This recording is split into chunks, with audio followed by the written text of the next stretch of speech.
Yeah, So, it's always good talking to you.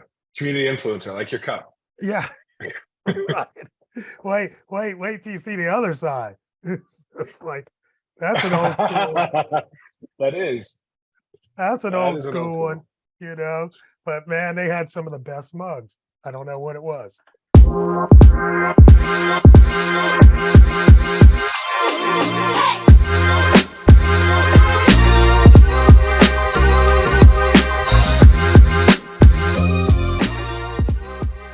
Yo, guys, what is up? This is your boy John. I have got with me probably one of the smartest men on the planet for 2023's first episode. This is the first episode I'm recording of the smartest podcast. And I've got my friend Rick Wilson, who is the owner, founder, CEO, head honcho, chief in charge of a company called Miva, an e-commerce pioneer. So I'm really happy to have you here, and Happy New Year, Rick. Happy New Year to you, John. Thanks for having me. Always a pleasure to talk to you. This is going to be good, man. So Yeah, it's always good talking to you. Community influencer, like your cup. Yeah, right. Wait till you see the other side. It's like, that's an old school one. That is. That's an That old is an old school one, but man, they had some of the best mugs. I don't know what it was. Interesting. Yes. So, PayPal, when it used to be owned by eBay, through the best partner parties, they would take us to like swag. Oh yeah, they would take us to stuff. It was I every time my PayPal rep asked me, because we have a great relationship with PayPal, and every time he asks me, what can we do? I'm like, I'll just remind you guys, they used to take us on trips and do nice things for us. Trips. Yeah, they would. I mean, not like long ones, but you'd get 2 days at this spa or that spa. You'd have like all the people from the partners there. It was great. They weren't big. There was like maybe 100 people there, but they were fun. Culturally, this is good. Culturally, why the shift? Why do you think? Because I remember 20 years ago, man, when I was, in corporate, the things they used to do parties wise, really were strong, and they would keep you very bonded to the company. And now today it's like, I have a little bit of a theory on that. I mean, everything is blamed on pandemic these days, so it's kind of a weak excuse. But there is a lot. There's a lot. I think it has to do like this. I have friends who are in the video game industry, and they talk about going to E3, the big video game trade show, back in the '80s when the video game industry was kind of coming up. And back then, you'd get all this free stuff just for being in a partner company. I think what happens, and it would be interesting if someone ever, if a business professor ever tracked this. I think what happens is when an industry is brand new and you're trying to establish first mover advantage, you get a lot of early players who are flush with investor cash, and they throw a lot of dollars to buy your place in their mind. But PayPal probably rightfully knows right now that whether they send me to a spa or not, it's not going to make any difference to our business relationship. So I hate to say this publicly on a podcast, probably shooting myself in the foot. PayPal, I want my free spa trip. But the time and place for that helping them is probably past. Right. Okay. So there's a maturity. There's a maturity to these markets, right? And that's one of those things that changes. I was thinking about kind of a version of this in the big picture not long ago that 20 years ago, selling online, you were a true pioneer. Like when you were selling your first tickets on eBay, and when I was first starting on Miva, I remember having to explain to people what we do for a living. And it was like, no, you got to build your e-commerce website. You got to put products in it and configure shipping and tax and payments and all this stuff. First couple versions of Miva, there wasn't even live payment gateways. The very first version of Miva, you had a checkout screen on the invoice page that told you where to mail your check. And so, and as funny as that sounds today, that was only 25 years ago. And so I think these industries have matured, and you're seeing, you're seeing a lot of these things play out, like Amazon, and this is probably big for a lot of the people you listen to who listen to you and you work with. There was a sense 5 or 6 years ago that Amazon was going to become all of e-commerce, and I remember thinking to myself, "Well, that's nuts. Amazon's not. Amazon's great at a lot of things. I'm not even knocking Amazon, but they're not becoming all of e-commerce. They're going to get to their 50% mark in America, and that's about as good as it's going to get." It's kind of certain markets have, a natural cap to what people will do. There's only so many people. I know you're in Atlanta. There's only so many people who are going to buy Coca-Cola, right? And the rest are buying Pepsi or something else. And so Amazon, we've kind of seen these markets that you and I have been living in for 20, 25 years start to mature. And then the question becomes, okay, now what? Now what? Come on. Well, that's good. Now what? It's your podcast. I was waiting for you to ask that question. Yeah, well, I mean, honestly, that is, here's a couple of things that I want to touch on that are very similar. Because like you said, one of the things you said, and you can say this, but we take it for granted because of how long we've been on this planet. One of the things you said was, it's only been 25 years. But if you're 25 years old, that's an eternity. Exactly. You know what I'm saying? Yeah. But, the longer you get here, the longer I heard, somebody on TV say this about that when you're 10 years old and the whole pie is 10 years, one slice is a year. Right. Yeah. That's why time feels so slow when you're young. Right. And now you're 50 years old and now it's 1/50th of the pie. That's a year. That year doesn't so fast. Right. Or it just doesn't, equate to as much of your life as it did when you were, 10 years old. So that's one of the things that was my epiphany, kind of I like that. I'm going to take that with me. This is a way I'm going to explain age. The other thing, which was really crazy, I'm walking around and I don't even remember what we saw, but I was like, wow, we are living in the future, right? And I said, you know what? The cruel joke is that I'm fucking old. So, you know what I'm saying? I never pictured myself. I pictured myself living in the future. I didn't picture this body of being. You didn't picture yourself getting old to get there? It's funny. I've never thought about it that way, but that's the truth. That is the truth. And you hear a lot of wealthy or people who write about what wealthy people think, so to speak, and you hear them talk about the best kept secret of the truly wealthy is time. Right.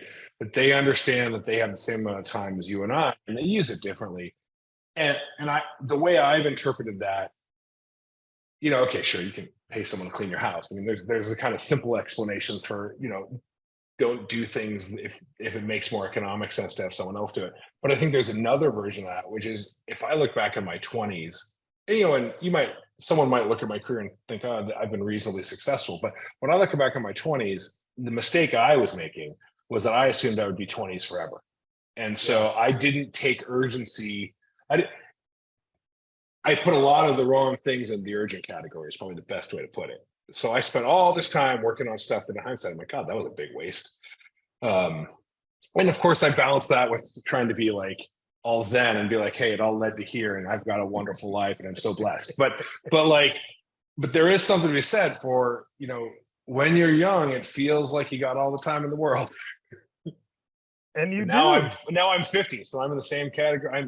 I'm almost as old as you now, John. I know, man. You're catching up with me. I'm trying to catch you. No, you'll never catch me.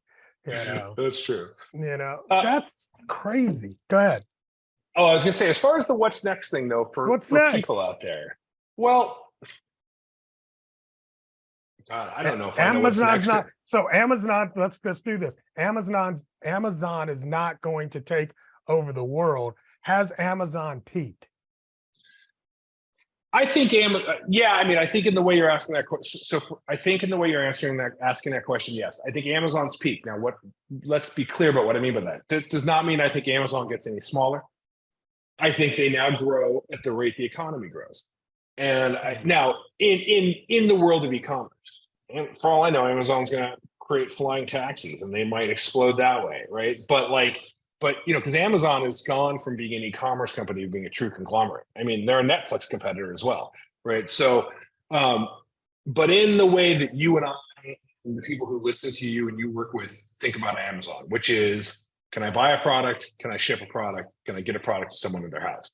I think Amazon is in the United States has peaked and is now in a world of playing defense. They operationalize efficiency. They focus on convenience. I have that thing at my house here where Amazon can put its packages in my garage. And 5 years ago, I never in a million years would have thought I'd give Amazon access to my garage, but I've seen how they do it. I'm not worried about it, and I love it, because if I'm out of town, which I travel a lot for my job, Amazon sticks my stuff in the garage. So that's one more little reason why I might order something that's, not wildly valuable, but paper towels or a book or whatever from Amazon, stuff I might have previously gone out of my house to buy, because I know not only does it show up in my house in 24 to 48 hours, but they put it in the garage.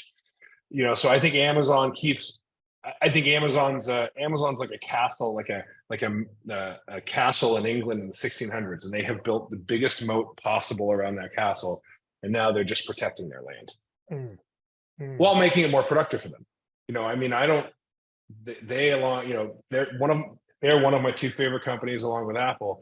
Both of them are getting crushed right now in the stock market, but I think that's a different issue. I think those companies are exceptionally well managed. Yeah, I think that has a lot to do with the environment that we're in right now economically, and I think they'll be fine as we go forward. They'll be fine.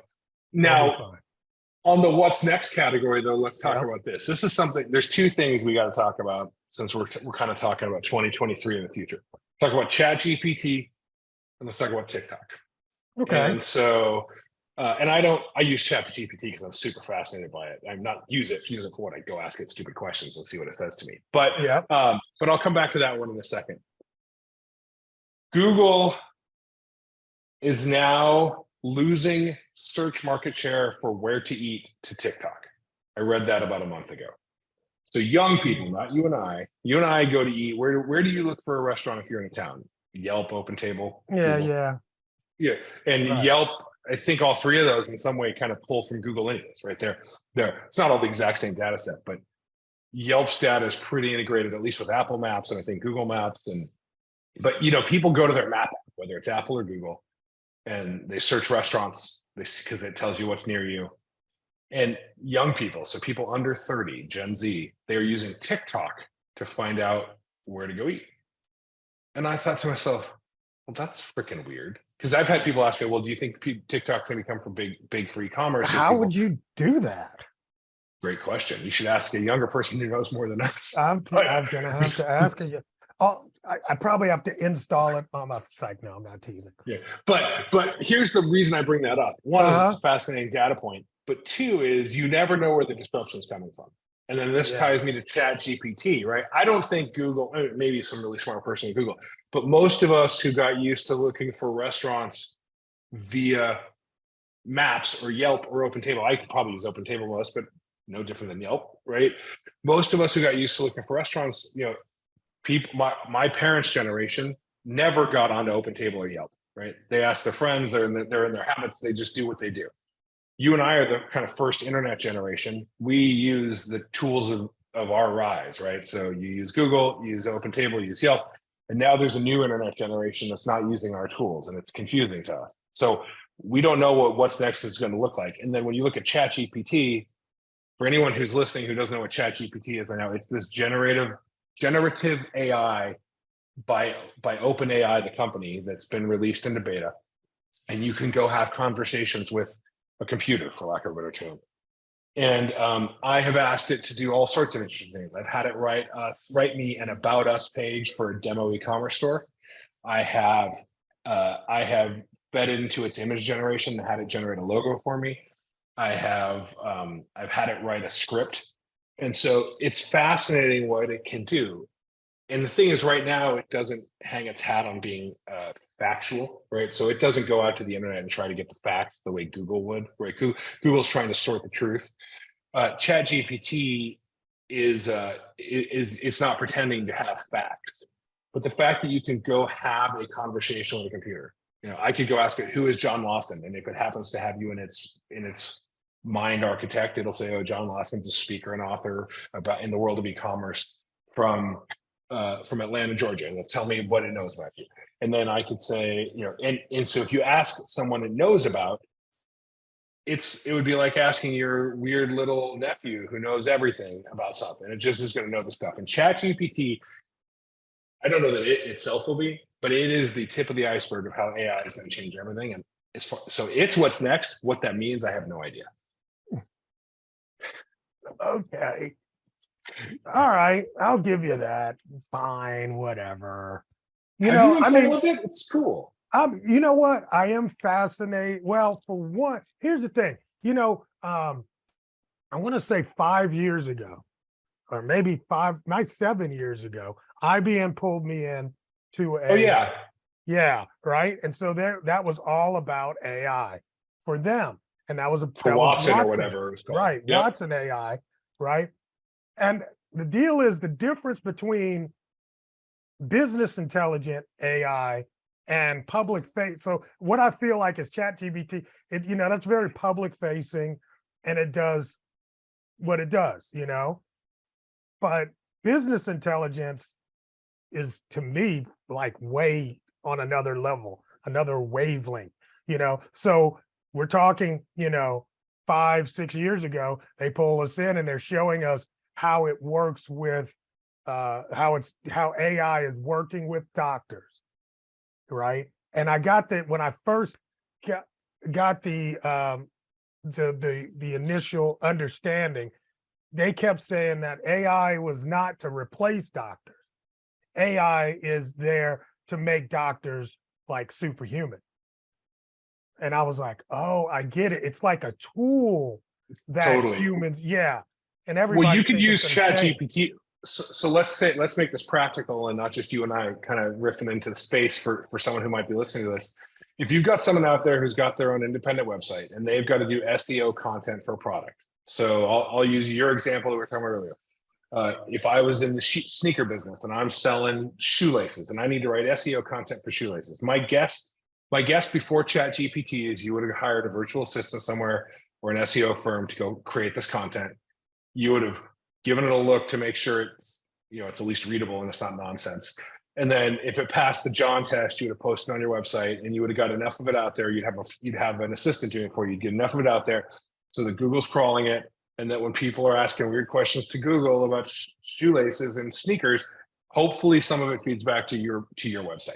Yeah. What I think you can do with ChatGPT today, as it sits today, in line with what you're saying about Watson and doctors, if you have an SEO you trust, and again, it could be your own VA, it could be whoever, they can go now, if they use ChatGPT successfully, they could probably increase their usable output by 7 to 10 times. Easy. So if it used to take me a week to do, 10 pieces of content, I should be able to do 70 pieces of content now.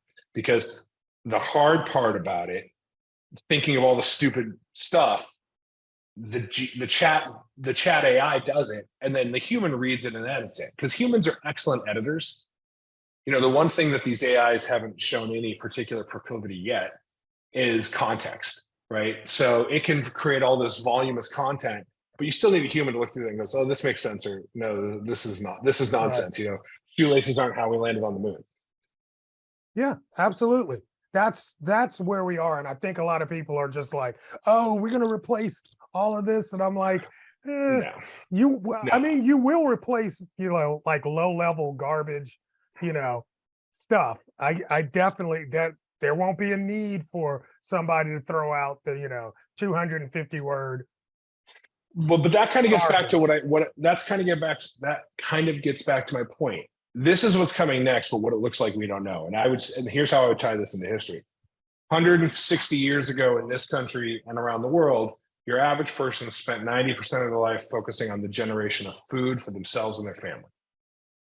And so, you're right, to a 25-year-old, 150 years sounds like 6 lifetimes. But 150 years in the big picture of history isn't that long. Right. And back then, when automated farming tools and the Industrial Revolution came out, people were up in arms. Oh, what are we all going to do? We're not going to have any jobs left. And all the new jobs that came after that from the Industrial and then Information Revolution, except for the random crazy person who could predict the future, no one knew it was coming. The only thing you can trust is this is going to change and then something new will become obvious. Right. And right now, there's someone out there using TikTok to find food who's probably figuring out how to create an application so that we can all leverage TikTok to go find new restaurants in town.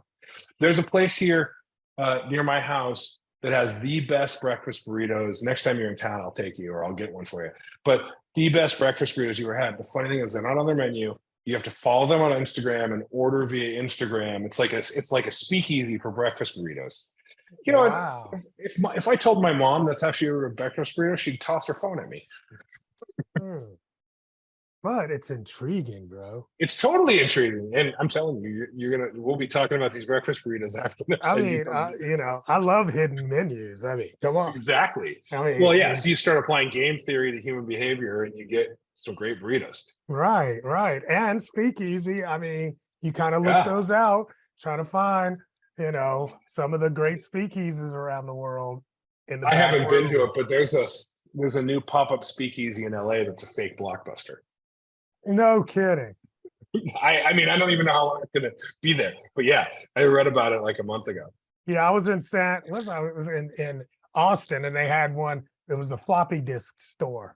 Oh yeah, okay. So same idea. Yeah, same idea. basic I was concept. driving past. I was like, "What the heck?" Then there's a guy sitting out front. I'm like, "That's a speakeasy. It has to be." I'm like, "It just makes no sense." I think for the people who you talk to on this podcast, that's the thing to think about. It's just so easy to get caught up in, you get up and you do all the daily tasks.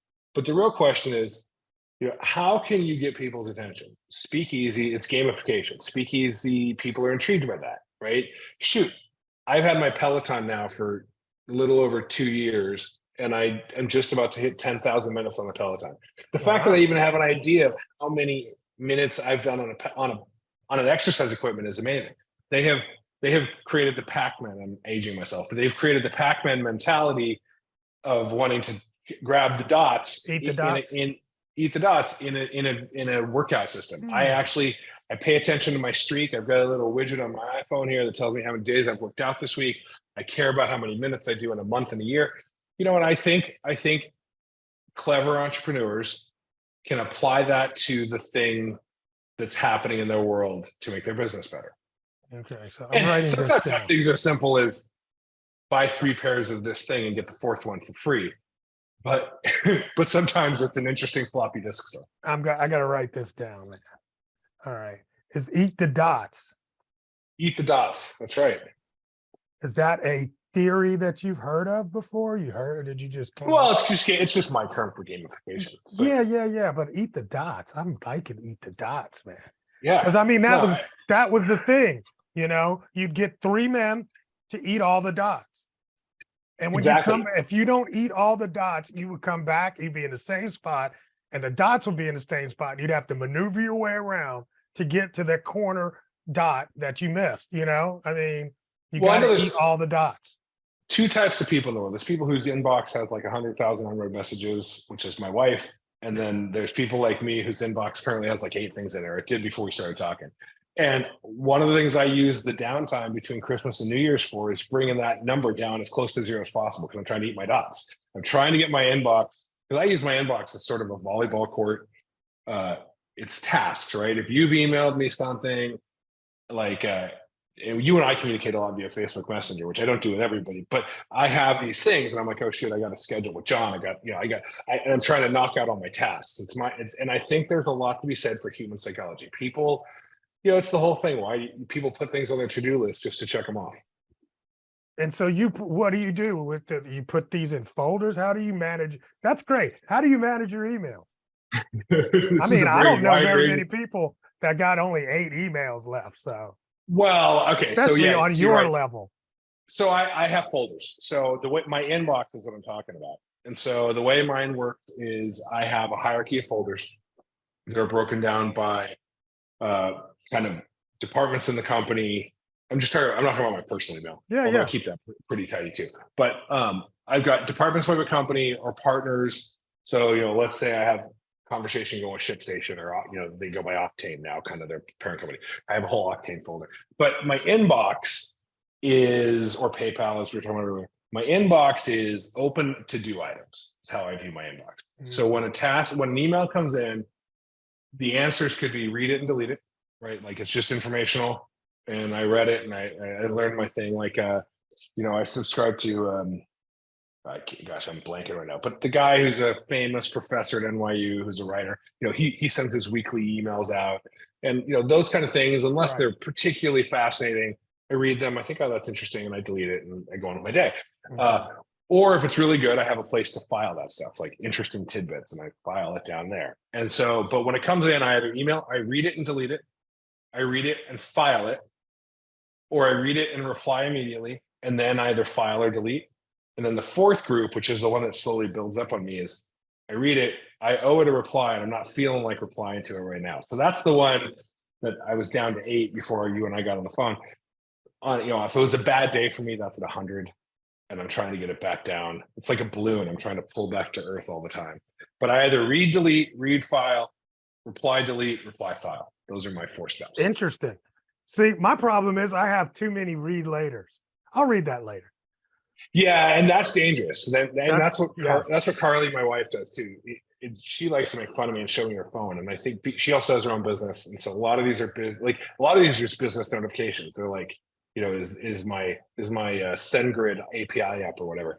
But she's got, I think, 160,000 some unread emails, and it causes my shoulders to shake. Yeah, I bet it gives you a little bit of I want to go into her email account and hit right click and hit mark all as read, but I also want to stay married. No, you can't do that. No can do. No can do. Okay, cool. I've got some tips now on how to maybe deal with my emails, because it's just out of this world. It's off the chain. I got way too many things. See, I look at, it's funny that you say that to me, because when I look at you from an outsider, you're the guy who's got John, Zoom, Calendly. You've got all these tools for managing your productivity. I don't do any of that stuff. Yeah, well, that's shortcuts, bro. Yeah. That's shortcuts. So, because people don't remember anything, and I've got a problem. I buy too many URLs. I buy a URL. I got 400 URLs at least, you know. I buy them for every thought that I ever have. I'll buy. It's like, look, eat the dots. I'm gonna go get that. Eat the dots. Well, if you could eat the dots, I'd like an email address. That's too funny. That's too funny. But yes, that's what I'm always, doing. But people ask me the same thing over and over. Where's your Zoom? So yeah, I got the Zoom link. Here's my calendar. I got the calendar link. That kind of. Well, you do well with that stuff. And like, I don't use, like, I have an assistant at Meva, like not a VA, but just someone who works at Meva. But I'm a terrible manager of my assistants. Like, really? Thankfully they have other duties. I don't give people control of my calendar. I have certain things like my inbox super organized, and I have other things that it's like the Wild West. Oh my gosh. I can't believe you do your own calendar, bro. There's a practical side to it, which is I keep my personal and work calendar separate. So I have an Apple calendar for my personal calendar for, stuff we're doing if we're going on a trip or whatever. And I have my work calendar. And when I let my work calendar try to control, there's always stuff stepping on each other. So it's probably also a little OCD control thing. I've just never quite let that go. Wow, that's interesting. That's interesting.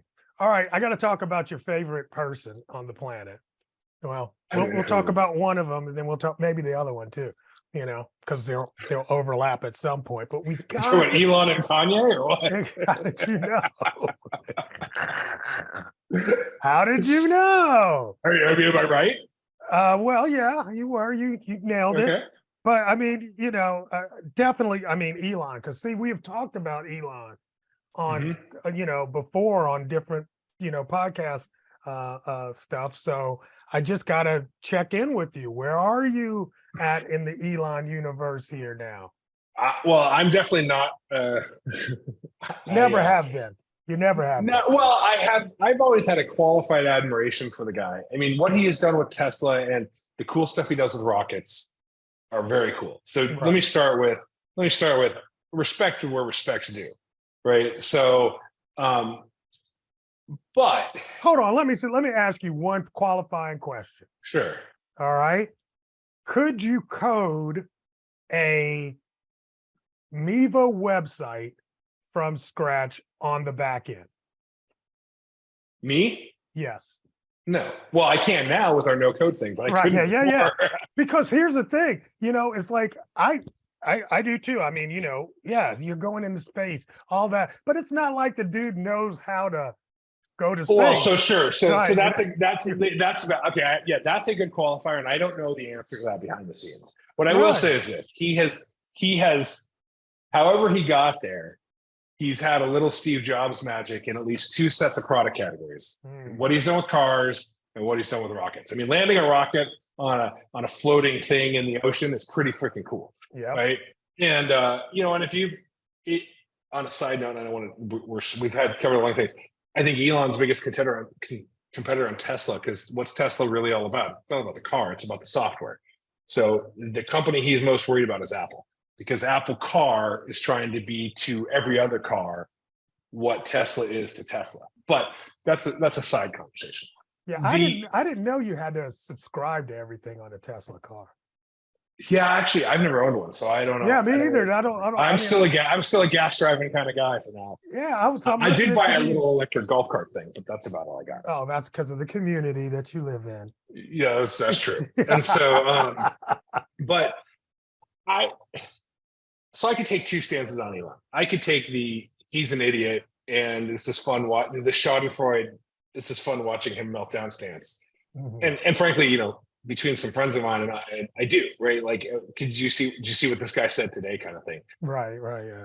Because he's grabbing the proverbial gun and shooting at himself all the time, and it's shocking to do. Now, I could also take for lack of a term, more enlightened stance. If I had lost $200 billion in the last 12 months, I'd be real cantankerous too. Yeah, right. You're right. But and maybe, well, I don't know how much we're really going to talk about Kanye, but Kanye's gone quiet recently too. And maybe Elon's people are finally getting him to sort of go quiet. Like, one of my wife's friends tweeted something about Elon, and this guy's, I don't know the guy, but he's not famous. He shouldn't be in Elon's ear, and Elon shouldn't be in his ear. And Elon and him got in a Twitter fight. So the guy tells Elon he just doesn't have big enough testicles or something. And it's like, really? Like, why punch down? Why punch down? Yeah, exactly. Why punch down? It's indicative of some very strange behaviors. And I do think, look, and again, just like the reason Bill Gates shorted Tesla and Elon and Bill got in a weird spat publicly last year, the reason Tesla was overvalued was not about Elon being a jerk or not. The reason Tesla was overvalued is because it was worth more than every other car company on earth combined. And at some point, that doesn't make any sense. Right. So Tesla needs to, market forces are stronger than any of us, right? And you try to be smarter than the market forces forever, and they will teach you a lesson. Mm-hmm. And I think that's what's going on in Tesla right now. You already have a troubled economy. Sure, they're setting records, but then they set the bar slightly too high, so they're getting pummeled today. And then it's just bizarre behavior on his part. I mean, it is really bizarre. You would hope that he has the people around him to help him find, I don't know if humility is the right word, but some self-reflection. And he currently seems to be still struggling finding that. Here's the thing. I think, let's talk about Twitter for a second. I think there's a weird thing he's going to prove at Twitter that no one's talking about right now, which is this. He got rid of 75% of their staff one way or the other. And what it's going to happen is Twitter's going to be fine. And what I mean I don't mean they're going to be as important as ever. I just mean the company, it's going to work. It's not going to go under. No. Well, not only that, when you go to tweet, it's going to tweet. Like, the software is going to work. Right. So he's going to prove that Twitter was overstaffed by 75%. Wow. So he's going to prove that, I think. That's my theory. I think he will prove, next year when it's still here and the worst of the worst didn't happen, he's going to kind of prove that, Twitter was wildly overstaffed by like 75%. Here's the thing. He could have trimmed staff by 75% without being a total jerk. You could go in and be like, hey, look, this company's going to lose $3 billion this year. For reasons I probably have second thoughts on, I got myself in over my head. And now I've got no choice but to make this work. And this really sucks to let all these people go. But I have to make this work. And I've got to prove, the only way to make Twitter work is by improving productivity. And so this is my only path. Please bear with me in these hard times. That's all he had to say. And then he could be out running Twitter. And now you wouldn't see liberals being like, I hate owning a Tesla. But instead, he's taken a very different tack. Right. And he's alienating people while doing hard things. And my experience as I'm CEO of a small company with a little over 100 people. But my experience of even just that is when you got to make hard decisions, don't be a flamboyant jerk about it. And if you, thankfully we've never had to do this, but let's say there was like a new Great Depression and we had to go ask people to take pay cuts. If I was doing something crazy like that, right? Like, or anything, layoffs, whatever. If you're doing something hard, don't be a flagrant asshole. Just don't.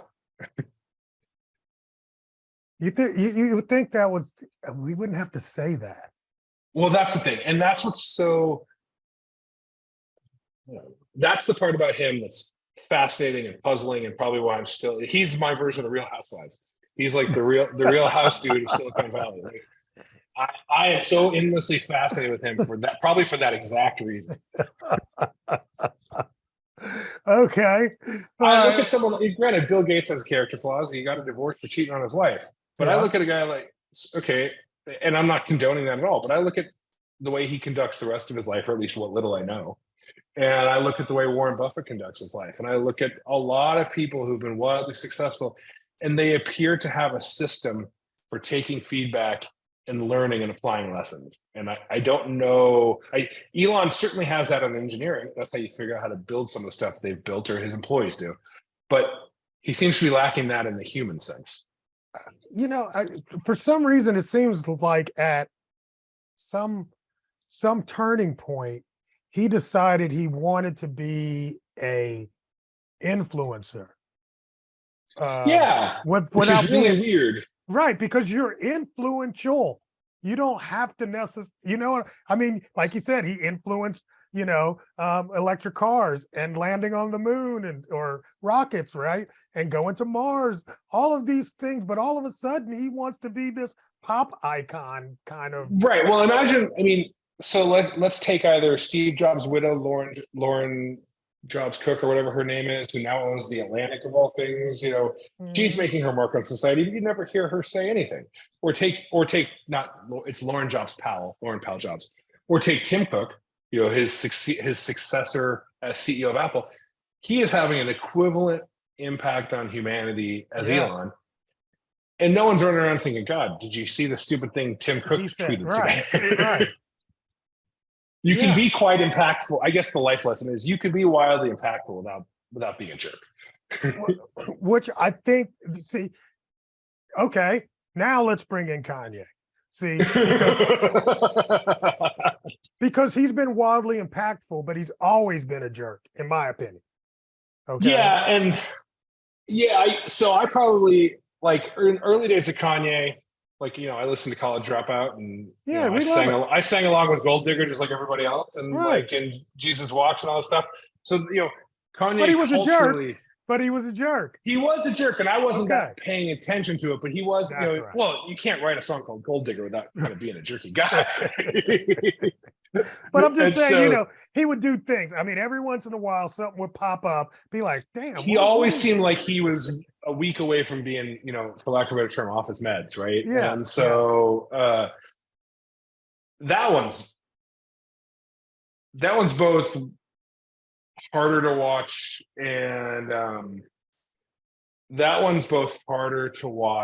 and in some ways sadder, because you're definitely a little bit more attached to the person simply because of the music. He is sadder in the sense that too, that he's clearly not well. Like, he is, I can't imagine he is a mentally healthy person. And I'm not trying to chalk it up to some weird chemical imbalance or playing pop psychology. I just mean his life appears tortured, like from where I sit. If you're on the Alex Jones show wearing here. Oh yeah, all in here, right? All in your head. Here. But if you end up on the Alex Jones show, you probably question yourself. And B, if you end up on the Alex Jones show wearing a nylon on your head, talking about things he talked about. Speaking of lack of self-reflection, that was a weird day. That was man. I was like, dude, what? Okay.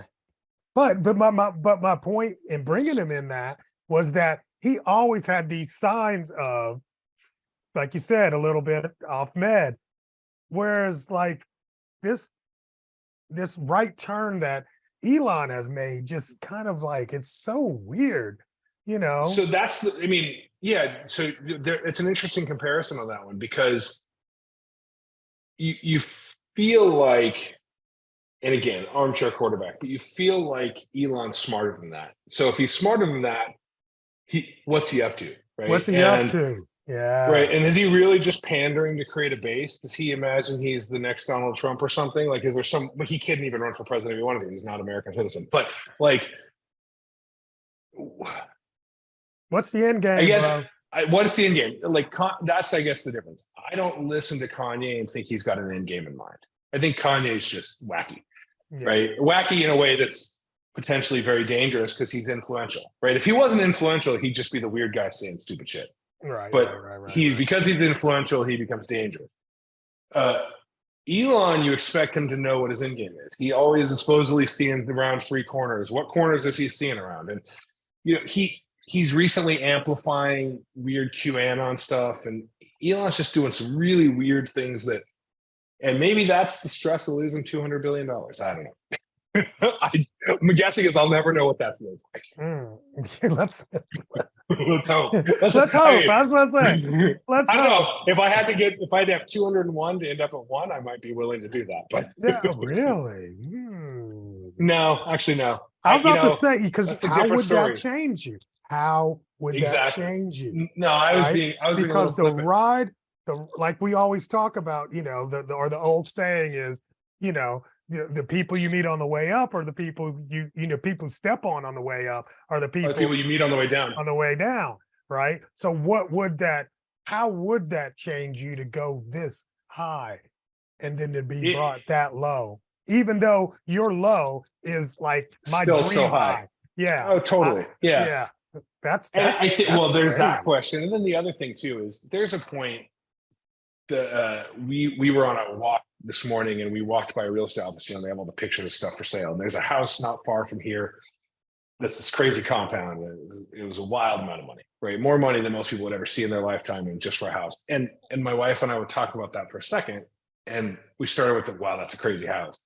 And then I said, the thing with a house like that is, I don't remember how big it was, but let's say it was 15,000 square feet or some crazy number, right? And it was like, the thing with a house of that size is you really can't run that house on your own. Now, to have that house, it's like buying a little hotel. Now I'm going to have 4 or 5 staff. I'm going to have, and so I think people have these imaginations. Oh, if I was a billionaire, life would be like this. If I just had this, my life would be that, right?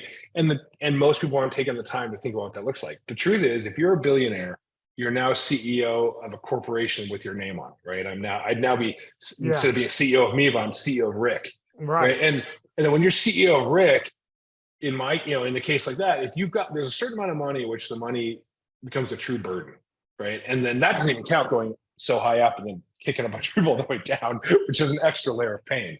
So I don't know. I think being a billionaire it would be interesting where the line is. There's some number at which the burden of the wealth is probably, and I think it's probably varies for everybody, but there's some number where the burden of the wealth is harder or harsher than the benefits of the money. Like, so if you had $100 million, Don, okay, so if you went from whatever you have today to 50 million, okay, you could articulate some big changes. You could make sure your family's got housing. You could make sure kids have got this. You could make sure grandkids have college, right? $50 million, you can do a lot of good, but you could still be John Lawson. You could still be just normal old John, especially if you were reasonably quiet about it. 100 probably true, but there's a number at which you can't be. There's a number at which you can no longer be the you've grown accustomed to. And then the question is, how does that change you? And I think those are challenging questions. I was thinking, I think those are challenging. I mean, because any level, there's levels to everything, right? And there's always another level.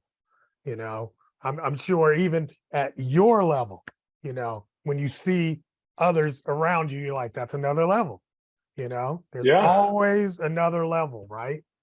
My wonder is, do I change with circumstance as much as people around me change?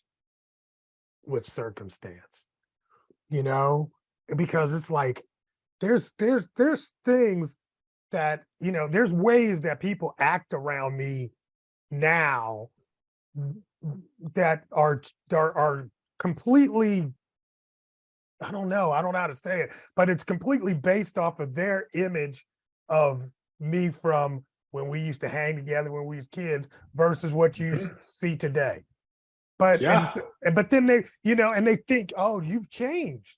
But then when we get and we sit, we smoke enough, they'll realize, you ain't changed. We still cool like that, So I don't know, man. It's kind of interesting. Yeah.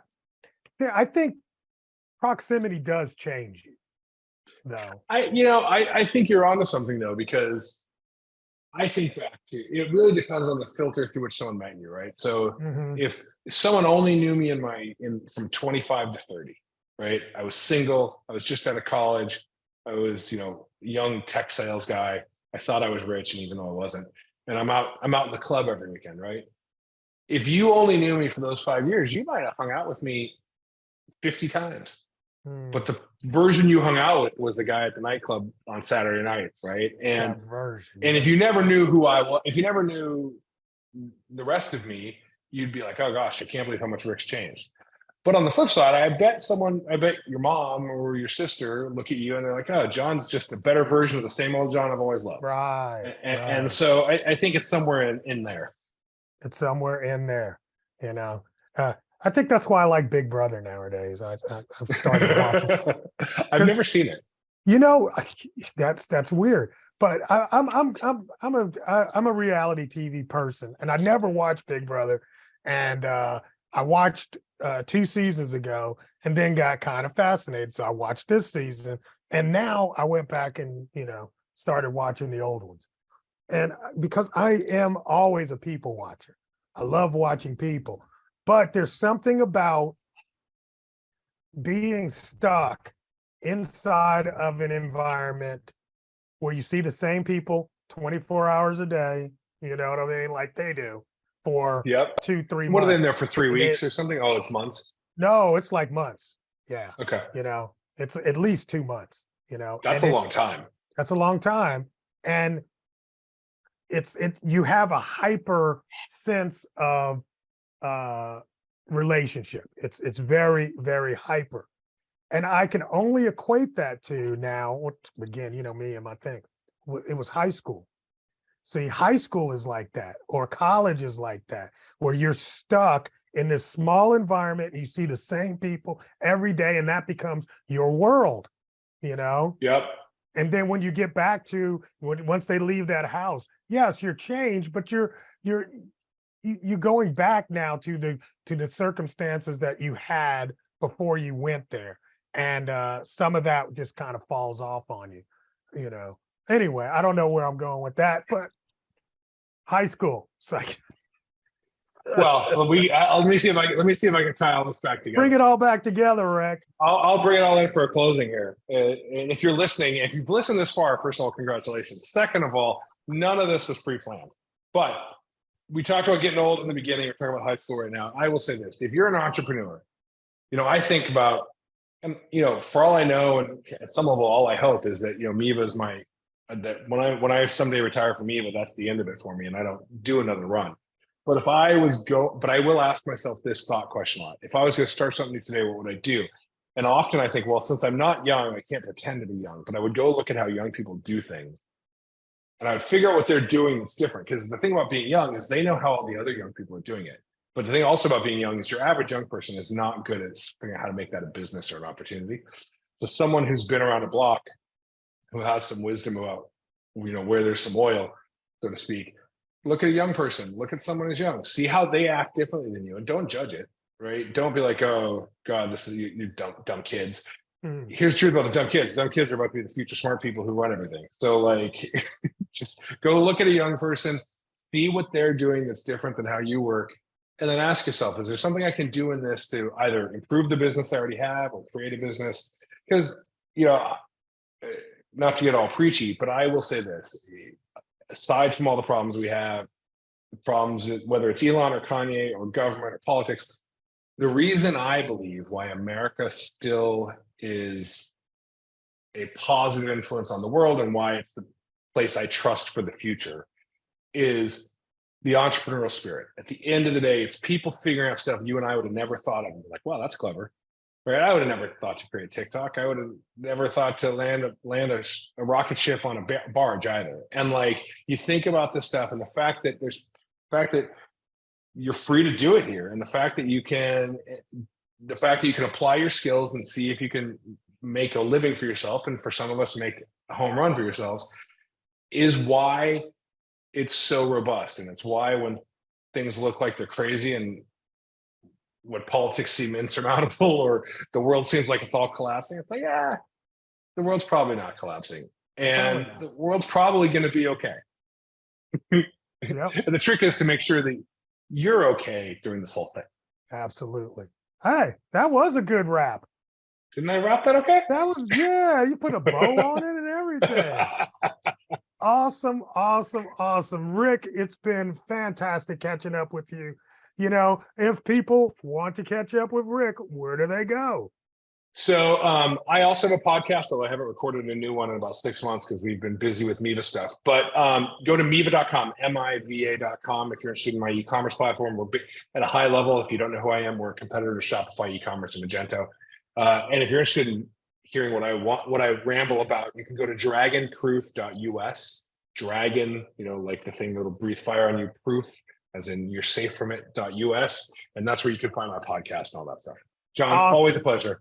Always, bro. We'll talk soon. Yeah. Yeah. Deuces.